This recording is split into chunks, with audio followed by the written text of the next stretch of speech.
जय श्री राम भक्तजनों, आप सभी का स्वागत है। श्री रामचरितमानस कथा के वार्षिक पाठ के 265वें दिन की कथा में।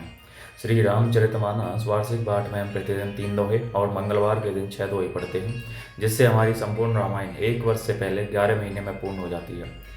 जिन भक्तजनों पे समय की कमी रहती है वे मात्र 10 से 15 मिनट देकर श्री रामचरितमानस का पाठ करके अपने जीवन को सफल बना सकते हैं।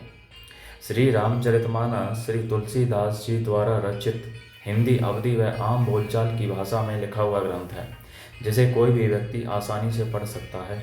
इसीलिए इस ग्रंथ को जनमानस का ग्रंथ भी कहा जाता है, क्योंकि यह संस्कृत भाषा में लिखा हुआ आम बोलचाल की भाषा में लिखा हुआ है। क्योंकि बहुत से व्यक्ति भक्तजन हमारे ग्रंथों को केवल इसलिए नहीं पढ़ पाते कि वे संस्कृत में लिखे हुए हैं और उन्हें संस्कृत का ज्ञान नहीं होता, तो इसलिए वे सभी भक्तजन श्री रामचरितमानस को आसानी से पढ़कर अपने जीवन को धन्य बना सकते हैं। श्री रामचरितमानस का प्रतिदिन पाठ करने से हम अपने दैनिक सामाजिक जीवन में आने वाली कठिनाइयों को आसानी से पार पाते हुए सुख दुख को अच्छी तरह से जीते हुए अपने जीवन को धन्य बना सकते हैं और प्रभु श्री रामचंद्र की कृपा दृष्टि पा सकते हैं। श्री रामचरितमानस का पाठ करने से पूर्व हम शिव शंकर भोलेनाथ पार्वती माता को प्रणाम व आह्वान करते हैं, जिन्होंने सर्वप्रथम श्री राम नाम की रचना की और संसार जगत को श्री राम नाम प्रदान किया। तत्पश्चात सभी गुरुजनों, सभी देव देवताओं को प्रणाम व आह्वान करते हैं कि वे भी हमारी श्री रामचरितमानस में सम्मिलित हों। तो शुरू करते हैं आज की कथा। बोलो जय श्री रामचंद्र की जय। महानादि करी गरिजा कोटि कोटि गही कीस, मही पट गई गजराज एवे सपति करई दस शीस। मंगल भवनीय मंगल हारी, द्रवौ सदशरथ अजर बिहारी। और बड़ा घोर शब्द करके गर्जा तथा करोड़ करोड़ वानरों को पकड़कर वह गजराज की तरह उन्हें पृथ्वी पर पटकने लगा और रावण की दुहाई देने लगा।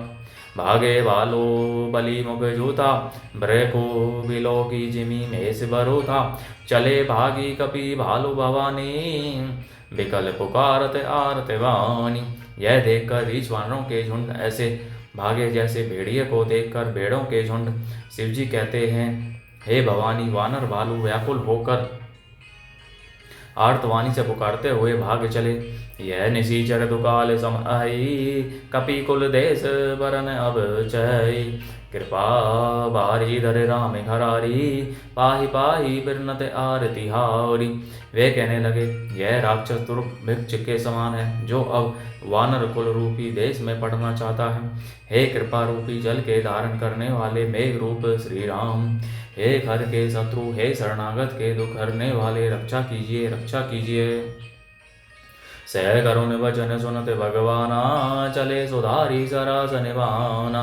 राम सैन निज पाछे गाली, चले सह कोप महाबलशाली। करुणा भर वचन सुनते ही भगवान धनुष बाण सुधार कर चले।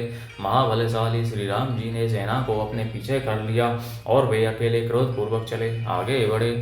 खैंची धनुष सर सत संधाने, छूटे तीर शरीर समाने। लागत सर धावा ऋष भरा, कूधर टक मगत डोले ती धरा।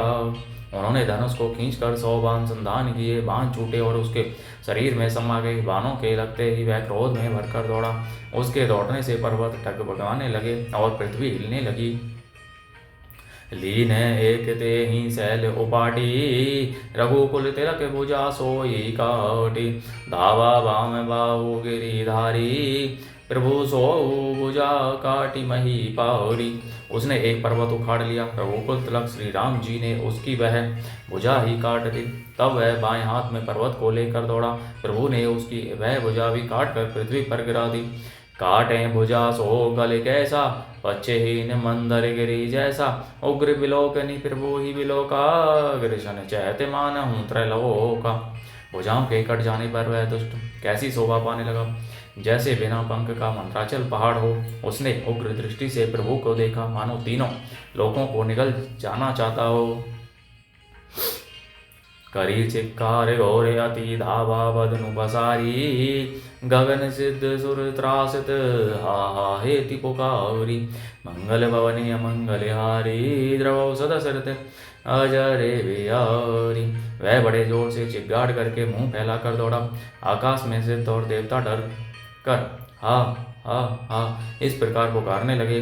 सभय देव करुणा निधि जानियो, सिरवनि बिरजंत सरासनु तानियो। भीषिकन करे निशिचर मुख भरेओ, तदपि महाबल भूमि न परेओ। करुणा निधान भगवान ने देवताओं को भयभीत जाना। तब उन्होंने धनुष को कान तक तान कर राक्षस के मुख को बाणों से समूह से भर दिया, तो भी वह महाबली पृथ्वी पर नहीं गिरा। सरिन्हे भरा मुख सन्मुख धावा, काल त्रोण सजीव जनु आवा। तब प्रभु कोपी तीव्र सरलीना, धरते भिन्नतासु सिर कीन्हा। मुख में पान भरे हुए वह प्रभु के सामने दौड़ा, मानो काल रूपी सजीव तरकस ही आ रहा हो। तब प्रभु ने क्रोध करके तीक्ष्ण बांध लिया और उसके सिर को धड़क से अलग कर दिया। सो सिर भरे दशानन आगे, विकल भयो जिमी फनी मनी त्यागे। धरनी दसई धर धावे प्रचंडा, तब प्रभु काटे कीने दोई खंडा। वह सिर रावण के आगे जा गिरा। उसे देखकर रावण ऐसा व्याकुल हुआ जैसे मणि के छूट जाने पर सर कुंभकर्ण का प्रचंड दौड़ा, जिससे पृथ्वी धसी जाती थी। तब प्रभु ने काटकर उसके 2 टुकड़े कर दिए। परे भूमि जिमी नभते भूसर भूधर, हे वेदावी कपि बालु निशाचर। तासु तेज प्रभु बदन समाना, सुर मुनि सब ही अचंभव मान्या। वानर भालू और निशाचरों को अपने नीचे दबाते हुए वे दोनों टुकड़े पृथ्वी पर ऐसे पड़े जैसे आकाश से 2 पहाड़ गिरे हों। उसका तेज प्रभु श्री रामचंद्र जी के मुख में समा गया।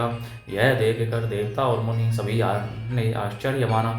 सुर दुंदुभि बजावहीं हरसिहीं, स्तुति करहीं सुमन बहु बरसे।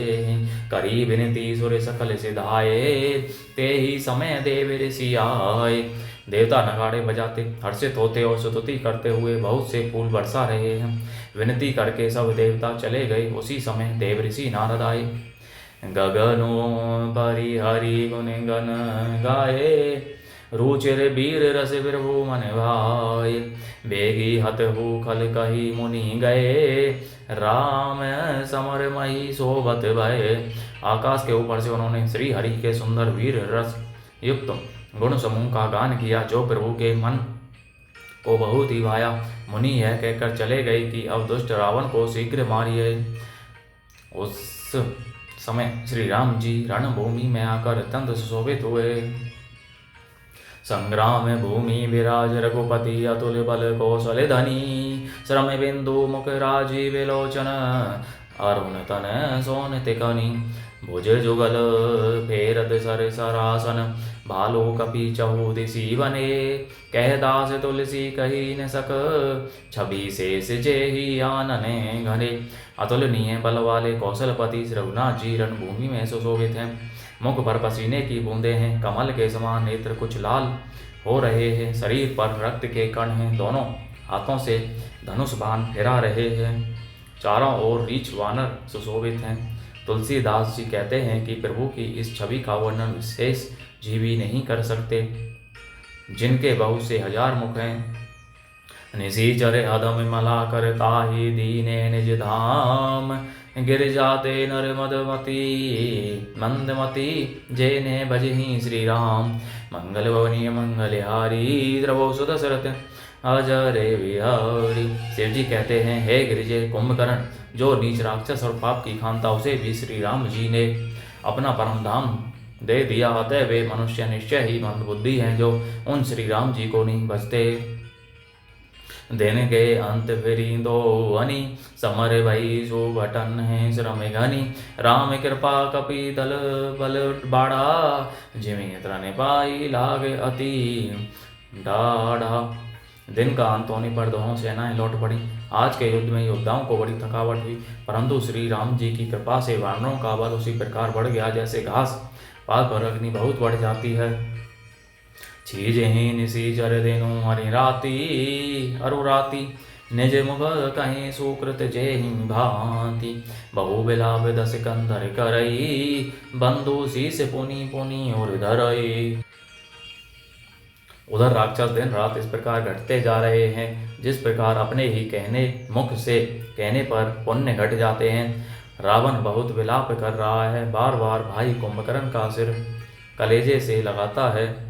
रोवेहि नारी हृदय हति पानी, तासु तेज बल विपुल बखानी।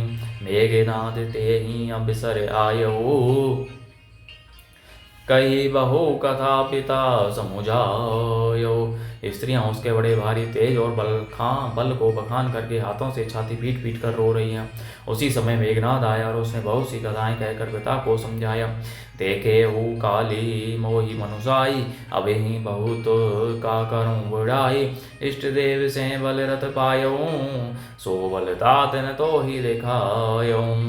और कहा कल मेरा पुरुषार्थ देखिएगा, अभी बहुत बड़ाई क्या करूं हे तात। मैंने अपने इष्ट देव से जो बल और रथ पाया था, वह बल अर्थात और रथ अब तक आपको नहीं दिखलाया था।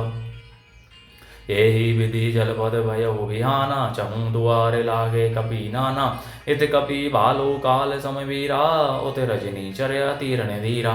इस प्रकार डींग मारते हुए सवेरा हो गया। लंका के चारों ओर दरवाजों पर बहुत से वानर आ डटे। इधर काल के समान वीर वानर भालू हैं और उधर अत्यंत रणधीर राक्षस। लरे ही सुबट निज निज जय हेतु, वरन न जाई समर खग के तु। दोनों ओर के योद्धा अपनी अपनी जय के लिए लड़ रहे हैं। हे गरुड़, उनके युद्ध का वर्णन नहीं किया जा सकता। मेघनाद माया में रथ चढ़ी गए आकाश, गरजेऊ अट्टाहस करी भई कपि कट कटई त्राश। मंगल भवनीय मंगल हारी, द्रवौ सदशरथ अजरे विहारी। इस प्रकार भक्तजनों, आज की कथा का विराम यहीं पर होता है। मेघनाद उसी पूर्वोक्त माया में रथ पर चढ़कर आकाश में चला गया और अट्टाहस करके गरजा, जिससे वानरों की सेना में भय छा गया। जय श्री शंकर भोलेनाथ, जय पार्वती माता की जय, सभी देवी देवताओं सभी गुरुजनों की जय। बोलो जय श्री रामचंद्र की जय। इस प्रकार भक्तजनों, आप सभी से निवेदन है कि अपने बंधु बांधवों, मित्रजनों, सगे संबंधियों के साथ श्री रामचरितमानस को शेयर कीजिए और उन्हें भी श्री रामचरितमानस का पठन व श्रवण करने के लिए कहिए, जिससे वे भी अपने जीवन को सफल बना सकें और आप परम पुण्य का भागी बने। बोलो जय श्री रामचंद्र की जय।